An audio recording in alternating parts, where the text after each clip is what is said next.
السلام علیکم ورحمۃ اللہ وبرکاتہ۔ عزیزان گرامی، آج کل ایک بحث زور و شور سے چل رہی ہے کہ ائمہ مساجد کو حکومت پنجاب 25,000 روپے دے رہی ہے۔ اس پر مختلف تبصرے ہو رہے ہیں، مختلف آراء سامنے آ رہی ہیں۔ کوئی اس کو جائز کہہ رہا ہے اور کوئی اس کو ناجائز کہہ رہا ہے۔ کوئی کہتا ہے کہ لے لو، کوئی کہتا ہے کہ ہم اس کو جوتے کی نوک پر رکھتے ہیں۔ کوئی کہتا ہے کہ یہ ائمہ مساجد کو، علماء کو خریدا جا رہا ہے۔ کوئی کہتا ہے کہ یہ مساجد پر قبضہ کرنے کی کوشش ہے۔ کوئی یہ بھی کہہ رہا ہے کہ یہ غلام بنانے کی کوشش ہے اور اسلام کو کمزور کیا جا رہا ہے۔ کوئی اس کو ووٹ بینک کا نام دے رہا ہے کہ نون لیگ اپنا ووٹ بینک بنانے کے چکروں میں ہے۔ کوئی اس کو سانحہ مرید کے کا ازالہ کہہ رہا ہے اور کوئی کہہ رہا ہے کہ یہ علماء کے منہ بند کرانے کی کوشش ہے۔ بہرحال جتنے منہ اتنی باتیں۔ کوئی یہ بھی کہہ رہا ہے کہ پی پی نے بے نظیر کارڈ کھیلا اور نون لیگ اب مریم نواز کارڈ کھیلنا چاہتی ہے۔ یہ حقیقت کیا ہے، اس میں صداقت کیا ہے؟ یہ 25,000 ملیں گے، نہیں ملیں گے؟ اگر ملیں گے تو کب ملیں گے، کیسے ملیں گے؟ اس کے بارے میں کوئی معلوم نہیں۔ حقیقت کیا ہے، حکومت دے رہی ہے نہیں دے رہی، اس پر ہم بات ہی نہیں کرتے۔ جو اصل مسئلہ ہے اس کو تو کسی نے چھیڑا ہی نہیں۔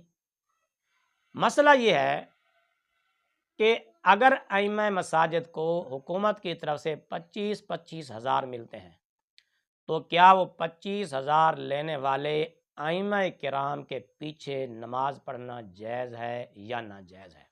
اس پر تو کسی نے بحث نہیں کی، کوئی تبصرہ نہیں کیا۔ اگر یہ 25,000 ملتے ہیں، کس فنڈ سے ملیں گے؟ عشر زکوٰۃ والی مد سے ملیں گے یا اس کے لیے کوئی الگ سے فنڈ قائم کیا جائے گا یا کوئی الگ سے کوئی شعبہ قائم کیا جائے گا؟ اور جو ائمہ مساجد کو 25,000 ملیں گے یہ کس آمدنی سے حاصل ہوں گے؟ کیا اس کے لیے کوئی مخصوص آمدنی کا کوئی حصہ مقرر کیا جائے گا یا اس کے لیے کوئی الگ سے وصولی کی جائے گی، کوئی ٹیکس لگایا جائے گا یا آئی ایم ایف سے جو قرضہ ملتا ہے اس کا کوئی مخصوص حصہ ائمہ مساجد کے لیے رکھا جائے گا یا مشترکہ جو پاکستان کی معیشت کا ایک سسٹم ہے اسی میں سے کچھ دیا جائے گا؟ اب ظاہر ہے کہ پاکستان کا جو نظام ہے یہ بالکل ہر بندہ جانتا ہے کہ یہ سودی سسٹم ہے۔ بینک کاری ہو سود پر چلتی ہے، بینک کا نظام ہو سودی نظام ہے، پاکستان کے قرضے لینے یا دینے کا معاملہ ہو سودی سسٹم ہے، آئی ایم ایف جو قرضہ دیتی ہے وہ بھی ظاہر ہے سود پر دیتی ہے، پاکستان اس کا سود ادا کرتا ہے۔ تو یہاں پر سوال پیدا ہوتا ہے کہ اگر کوئی الگ سے اس کا فنڈ قائم ہوگا تو وہ کس طرح ہوگا؟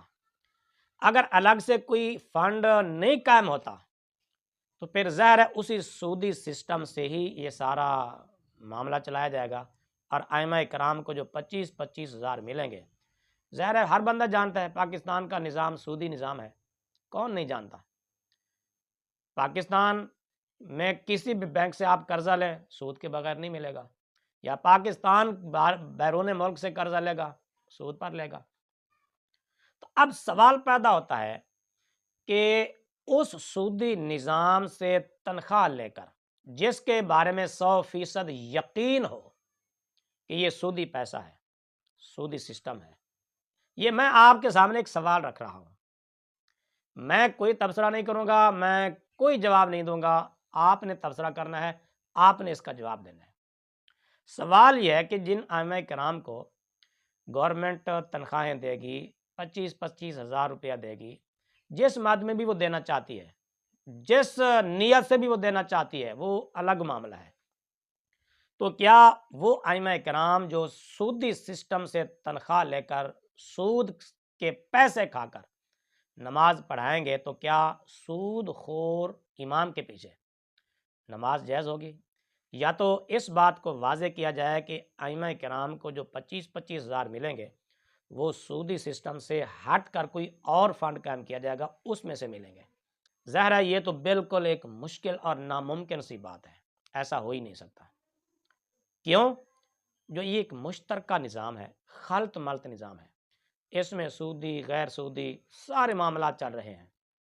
اب ظاہر ہے جن ائمہ کرام کو 25,000 ملیں گے تو ان کو بھی اسی سودی سسٹم سے ہی ملیں گے، تو کیا اس امام کے پیچھے جو سود کھاتا ہو نماز جائز ہوگی یا نہیں ہوگی؟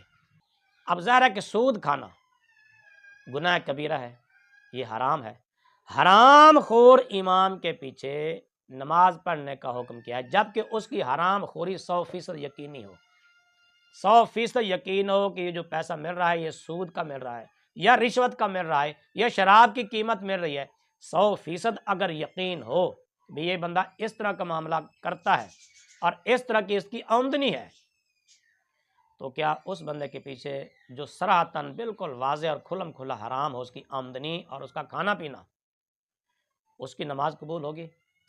جبکہ مشکوٰۃ شریف میں حضرت عبداللہ بن عمر رضی اللہ تعالیٰ عنہما سے روایت ہے کہ جس نے 10 درہم کا کپڑا خریدا اور اس میں سے 9 درہم تو اس کے حق حلال کے ہیں، خون پسینے کی کمائی ہے، جائز طریقے سے اس نے لیے، 1 درہم اس میں حرام کا ہے، تو اس کی سرے سے نماز ہی قبول نہیں ہوتی۔ جس کا صرف 10واں حصہ حرام کا ہو، 9% حق حلال کے ہوں، اس کی اپنی نماز قبول نہیں ہے اس کپڑے کو پہن کر، تو کیا خیال ہے دوسروں کو جب وہ نماز پڑھائے گا تو اس کی دوسروں کی نماز قبول ہوگی جب اس کی اپنی نہیں ہوئی؟ یہ آپ نے جواب دینا ہے۔ اور دوسری بات، ظاہر ہے کہ جب ایک سودی سسٹم ہے اور سود حرام ہے، نبی پاک صلی اللہ علیہ وسلم نے حرام کھانے والے کے متعلق فرمایا، صحیح مسلم کے حوالے سے مشکوٰۃ شریف میں حدیث پاک ہے، آپ صلی اللہ تعالیٰ علیہ وسلم نے ایک شخص کا ذکر فرمایا جو گڑ گڑا کر رو رو کے اس پرا گندا بالوں والا خاک آلود یعنی انتہائی عاجزی کے ساتھ دعا مانگ رہا تھا، یا رب یا رب یا رب، ومطعمہ حرام ومشربہ حرام وملبسہ حرام وغذی بالحرام فانا یستجاب لذالک۔ تو نبی پاک صلی اللہ علیہ وسلم نے فرمایا کہ اس گڑ گڑا کر دعا مانگنے والے کی دعا کیسے قبول ہوگی جس کا کھانا حرام، جس کا پینا حرام، جس کا پہننا حرام، جس کی غذا حرام؟ جب اس کی دعا قبول نہیں ہے حرام کھانے والے کی، تو جو دعا مانگے گا نماز پڑھائے گا تو وہ قبول ہوگی؟ یہ آپ نے جواب دینا، میں اس پر کوئی تبصرہ نہیں کرتا۔ اور اگر حکومت ائمہ کے لیے کوئی بالکل ایسا سسٹم قائم کرتی ہے جس میں سود کی آمیزش نہ ہو تو پھر تو اس کے لینے میں کوئی شک و شبہ نہیں رہ جاتا، اس کو لینا چاہیے۔ لیکن معاملہ یہ ہے، مسئلہ یہ ہے کہ پاکستان میں تو ایسا سسٹم ہی نہیں ہے کہ جو سود کے بغیر ہو، کوئی ایسا شعبہ ہی نہیں ہے جو سود پر نہ چلتا ہو، کوئی ایسا بینک ہی نہیں جو بغیر سود کے کام کرتا ہو، کوئی ایسا تجارتی یا کوئی اس طرح کا کوئی معاملہ بھی نہیں ہے جو بغیر سود کے ہو لین دین۔ IMF قرض دے گا تو سود پر دے گا، کہیں سے پاکستان قرض لے گا تو سود پر ہوگا، آگے قرض دے گا بینکوں کے ذریعے تو سود پر دے گا، تو ظاہر ہے سودی سسٹم ہے۔